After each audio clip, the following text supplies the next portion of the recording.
Hello friends, and welcome to Figure Study, where I'm taking a look at Unique Toys Dragoon.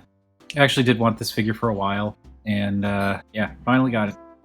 So, first thing to talk about. I transformed Dragoon into his alt mode and then back into robot mode once, and then his right knee, was suddenly extremely floppy. So I used a few drops of floor polish to try and thicken things up, give it a little bit more friction, and it seemed to be working. And, still a little floppy here and there, but it's fine, still manageable. He can still hold a pose and all that. And then I was like, all right, let me do the video for this guy now while it's still kind of fresh in my mind. And I'm actually willing to transform all of my other third-party movie masterpiece alikes so I can do proper size comparisons and so on and so forth. And when I was transforming him into the Cybertronian-ish, vehicle-ish mode-ish that you see here, one of the bits around the leg actually came out, like the peg, cylinder, whatever had snapped. So I put it back together, and it seems to be holding up just fine, so it may not be anything more than a mild inconvenience at worst. That's what I'm hoping, but right now, I'm not super enthralled. This is the second expensive third-party movie masterpiece alike figure that I got from Unique Toys that had some pretty uncool QC issues right out of the box. The first one being the original release of Challenger. Plus, between this guy and the oversized Optimus Prime that I got recently, which you can check out the vlog up there to see some of the stuff about that, between these two, that's now two big figures I've gotten back-to-back that have had issues like this. Though at least in Dragoon's case, I can transform him into his jet mode, obviously. But anyway, preamble about me initially being disappointed with this thing aside, there's a lot of interesting stuff here and a lot of impressive stuff here, not the least of which is the fact that this thing is freaking enormous. I mean, seriously, enormous. I'm even bringing in Studio Series Soundwave, who I haven't done a video on yet, to show how big this guy is. Like, even compared to Challenger, he's freaking huge.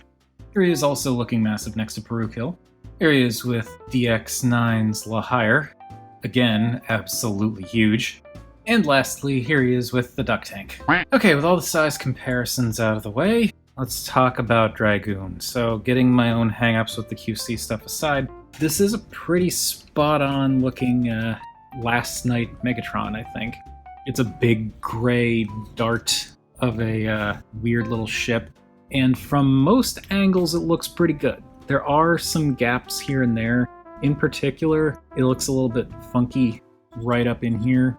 And of course, if you flip it over, that's where you see a lot of the weird robot junk, which, to be fair, doesn't necessarily come off as robot junk. It does hide pretty well, but the most obvious vehicle stuff is along the top, as is usually the case with this kind of stuff.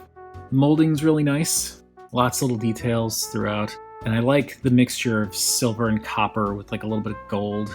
And I do have the fusion cannon going along the back here, which kind of fills in this gap very nicely. And around the back, you do see the back of his head kind of tucked back here, but it's not really all that noticeable. And I'm kind of surprised at how well these little bits cover up the hands, because those are the hands in there, but you really can't tell even when you are kind of looking for them. One thing that does kind of not suck, it doesn't necessarily bother me that much, but it is kind of a thing that I notice is that the cockpit section here, for whatever reason, is not colored. I don't know how accurate that is to the movie because I only saw it once and I'm not going to waste even a second of my life watching any more of it.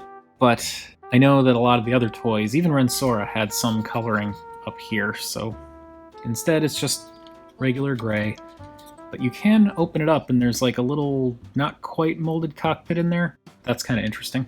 It's an interesting design. I mean, I don't necessarily think it's the best Transformers alt mode I've seen, but I do think that this alt mode for Megatron is kind of interesting. It's got kind of like a, I don't want to say biomechanical feel to it, but it's definitely mechanical, but it has a lot of kind of organic feeling curves to it in places. Obviously there are straight lines too, but just certain areas it kind of feels like slightly organic in shape. Not that it's actually organic, but you know what I mean.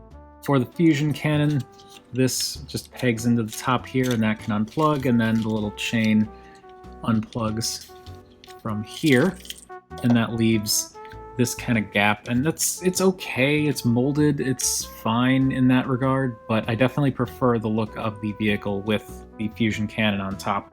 Speaking of, I really like the design of the fusion cannon. Again, it's got that kind of like mechanical but very organic, smooth shape with a little bit of details picked out in gold, some really nice molding, some almost ornate looking sculpt to it. It does take batteries and have a light up effect with a little switch down there, but I did not install any batteries in it, so can't show that off. Anyway, I'm just going to flip this in so that we can get prepared for the robot mode and put this off to the side. And yeah, that's kind of all I can really say about Dragoon's alt mode. The color separation is nice, the colors are good. It's an interesting shape, it feels accurate to at least other Last Night Megatron toys. So with all that said, let's get to that transformation.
Okay, it's always a process with these, but there we have Unique Toys Dragoon in his robot mode, and it's a very cool looking robot mode.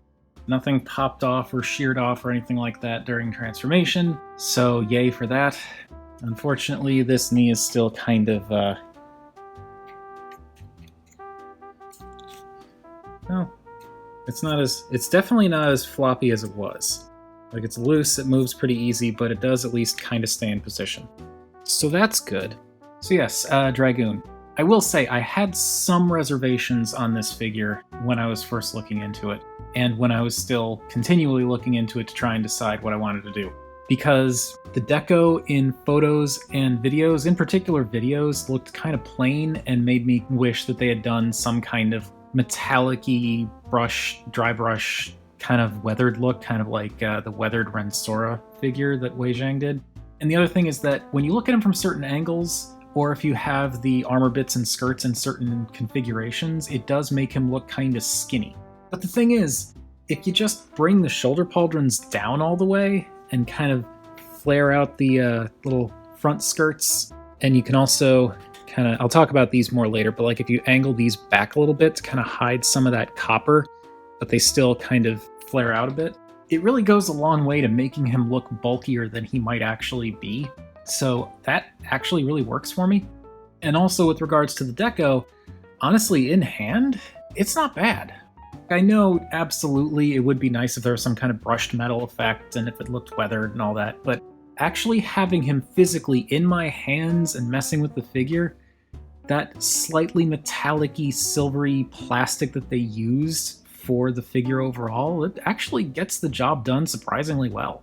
I was thinking I might end up doing some kind of dry brushing, kind of customizing on this guy, but now that I have him, I don't think he needs it.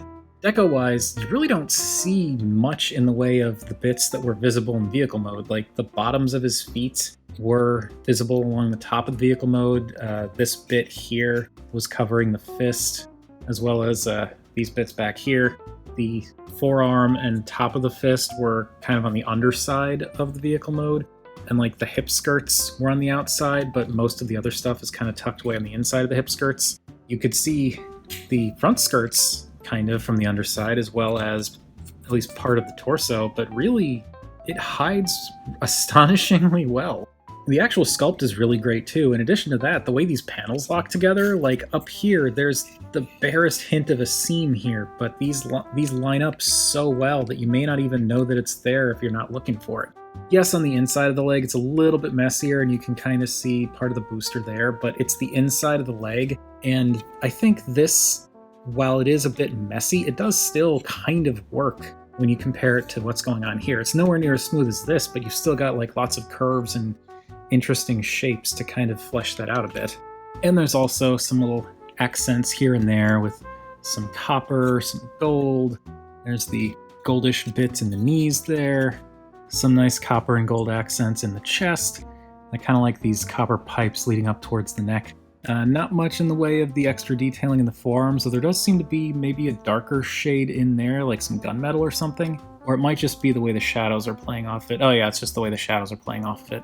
That's kind of cool how the sculpt works like that. And you get some copper in the bicep. These really nice shoulder pauldrons with the asymmetry with the shoulder spike on one side and on the other. And you also get that asymmetry in the chest, which is true to form for the character, the design. And look at how clean this is. Like, looking at him from the back, he's definitely got some mess, just some general kind of mess, but there's really not much in the way of kibble back here. And if you wanted to view him from the back, you could just angle things a little differently to clean that up too. Yet again, it's kind of astonishing how well Unique Toys managed to pull this off. As for the head, this was something that I was a little bit concerned about because it does, from some angles, look a little bit like he's got a scrawny neck and a big helmet on, and that's kind of not a great look in my mind. But if you're looking at it from most angles, it works surprisingly well. Like, if you look at him from even just the slightest down angle, that neck practically disappears. And the sculpt is fantastic. I love this look. I love the tusks that come up and cover the face, and they almost go up to the eyes. I really like all the little details in there, like the gold bits on the inside. The eyes are a little bit beady, but when the head is masked like this, it's not really that noticeable. They kind of get lost in the eye sockets, which make the eyes look a little bit bigger, and I'm totally cool with that. I also like how this helmet has kind of like a classic knight aesthetic to it. I forget what the actual kind of helmet is called, but there is a helmet that I've seen that has this kind of like, it starts off kind of like a dome and then it kind of flares out at the bottom. And the one I'm thinking of, it flares out at the bottom and kind of goes back to a point. It kind of makes me think of one of those kinds of helmets, which works because this is sort of like a knight aesthetic. Now, to change the head around, I'm going to do the thing that everyone else does just to make it a little bit easier, and that is pop open the chest to get a little bit of space in here, and I'm also going to pull this back so that the chest can open up a little bit better. So bring the arms back, open out the chest, push back here to pull back the tusks, pull up on the top of the head, and that looks so ridiculous. Spin this around and then rotate the top around, and that is oh boy. And close it back up. And for the heck of it, so you all can see what it's like, I'll bring this stuff down too. So yeah, this is the unmasked head, and it also looks pretty good. It's not bad. It's a good look for Megatron, movie Megatron at least, I think. And the detailing's really nice. The sculpt is great. Granted, it's like the lower part of the face that's newly revealed here, but I like how that works, and I like how it incorporates the movable tusks. It also lets you see a little bit more of that detail up in there. And here too, his eyes are kind of on the beady side, but again, when you're looking at him with any kind of lighting, really, it helps because the eye sockets kind of, just the shadows that it casts make the eyes look a little bit bigger. But this is not my preferred face, so I'm going to switch back. Yeah, I love this head sculpt. I love the tusks. I love the splash of red on one side. And I like how that little bit of red is also on the tusk there, so it lines up when the tusks are moved in. It's a really cool looking head. And now, of course, we do have to talk about the fusion cannon because it's Megatron. So, just going to peg this onto the forearm, like so. And unfortunately, you lose a little bit of the wrist articulation when the fusion cannon's in place because the wrists move in. It's a good extra bit of articulation to have, which you don't even use for the transformation. This is just entirely bonus.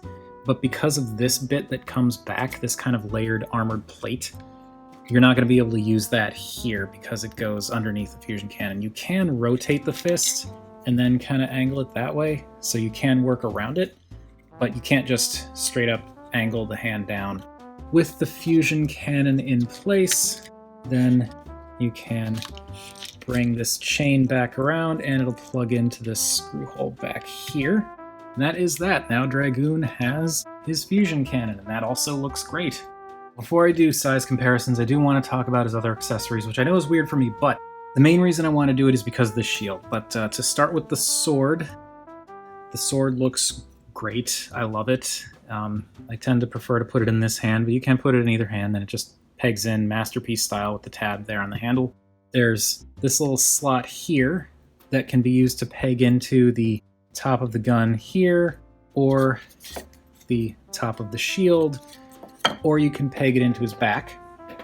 And it's definitely a little bit tight at first, like it kept popping off on me, but I found that once I got it on there, it actually does stay. The trick for me, at least, is to kind of brace this piece, because this piece does move. So if you brace this piece and then push down, it does actually go on and stay on. And there you can see it's not popping off just by touching it. And you've got another peg on that side too, so if you want, depending on how you want the sword to go, you can do that. And now for the shield. I love the look of the shield. I really, really do. It's this really cool, ornate... It almost makes me think of like some kind of futuristic Valkyrie shield. Kind of like something you'd see in like Too Human, if Too Human was still around, for anyone who remembers Too Human. You can peg the fusion cannon into the top here, and you can actually layer it. You can have the shield underneath the fusion cannon, and that looks kind of ridiculous, but you can do it. You can also peg the shield onto his back, because there is a peg hole right back here. And of course you can peg it to his arm. Now the reason I want to talk about the shield right now is because this peg is a little bit too thick for the port on the forearm. I mean, it does go, but if you push it in all the way, you're going to have to be really careful taking it out, because that thing did not want to come out the first time I put it on. So now when I peg it on, I just peg it on a little bit. Like, that is not even remotely all the way. You can kind of see how far it's sticking out, because that makes it a lot easier to take out. And that does look really, really cool, but it's just something that you need to be aware of. Don't want you all shearing off that peg.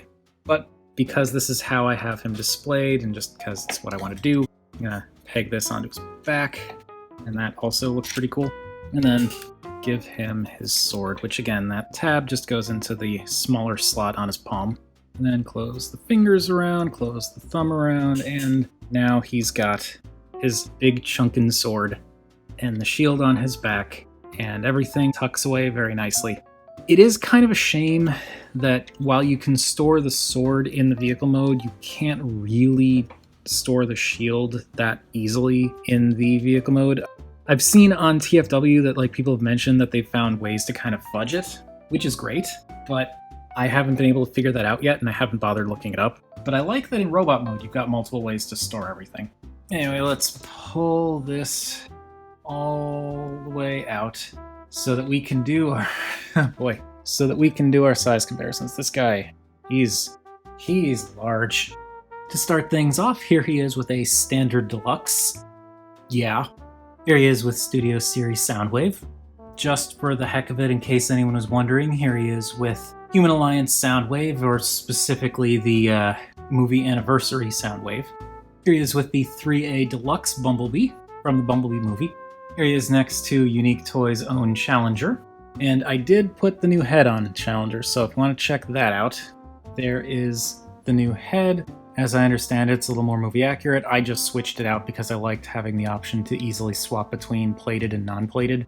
When I first got this out of the box, I didn't think that the head was going to match. It felt a little too dark compared to Challenger from what I remember, but when I actually got it on the figure, as you can see, it actually matches quite well. And to swap the head, you basically just have to open up the torso, undo this screw, pop off the other head, pop this head on, redo the screw, and then you're good. And then to swap the face around, it does that kind of thing that Perfect Effect popularized with their combiner stuff, where you flip the head up like this, pull down, rotate, and it's spring-loaded, so it will snap back into place, and then flip that back down, and now you have the face-plated head, which is how I prefer to have my Challenger displayed now. But yeah, hooray for new options! Here he is with Unique Toys Peru Kill, which is their version of Age of Extinction Lockdown. Here he is with DX9's Lahire, or The Last Night Hot Rod. And I know it's DX9, but, you know, DX9 produced Lahire in collaboration with Unique Toys, from what I understand. So technically, these are all Unique Toys offerings. Actually, just because this guy's so freaking big, let me bring in a few more unorthodox things to compare him to. Here he is next to Tobot V Master V, right here, and Tobot V Captain Jack. To the head, he's as tall as a Tobot V Combiner.